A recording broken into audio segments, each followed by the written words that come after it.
Bonjour, l'heure de la rentrée va bientôt sonner. Alors, dans quel état d'esprit sont nos gérants? On voit cela tout de suite avec mon invité, Gilles Etcheberry-Garay. Vous êtes le patron de la gestion d'Invest-AM. Gilles, bonjour.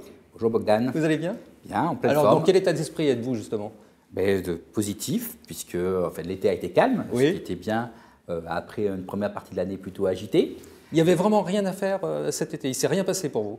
Ah si, il y a des choses qui ont continué, puisque effectivement, on a vu l'euro continuer à s'apprécier à la suite de la réunion européenne de juillet. On a vu l'or bien monter en juillet sur les craintes inflationnistes, mais celle-ci n'étant pas accompagnée par une montée du prix de pétrole et matières premières, on a vu l'or se tasser un petit peu au mois d'août. Et enfin, on a toujours le miracle de la tech, où effectivement, on a l'impression qu'il n'y aura plus jamais de croissance et qu'il faut absolument juste prendre des positions défensives sur les technologies. Comment est-ce que vous abordez la rentrée? On a des liquidités, on regarde et on attend des opportunités. Et je dirais, il va y avoir les élections américaines. En ce moment, il y a la convention républicaine à Charlotte. Dans 2 mois, dans les 2 prochains mois, on est dans pleine campagne électorale américaine.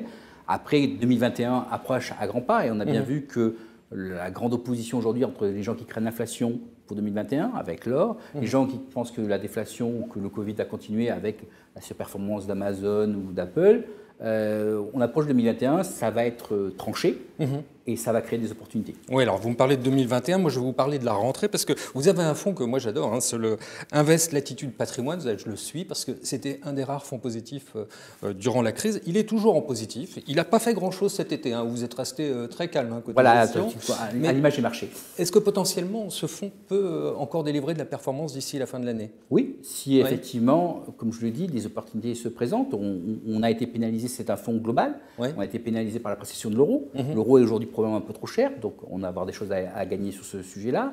On a effectivement l'or qui est un peu revenu, mais qui a encore du potentiel. C'est une position sur laquelle on est confiant à moyen terme. Donc toutes ces positions-là peuvent s'exprimer d'ici à la fin de l'année.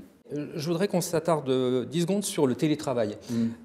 Si des membres de votre équipe de gestion vous disent vouloir travailler en télétravail, vous êtes OK pour ça ou pas? Bien en sûr, tant que patron de gestion, vous accepteriez que la moitié de l'équipe reste chez elle et gère à distance? J'ai eu à l'accepter puisque c'est ce qui s'est passé en mars-avril et ça a bien fonctionné. Et vous n'avez pas le choix, mais là, des performances, on a tenu les performances sans problème à l'époque.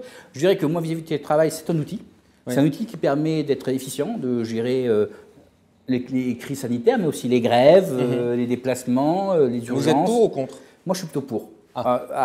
À dose limitée. Après, j'ai remarqué qu'effectivement... Attention, vos gérants vous écoutent là. J'ai pas de problème.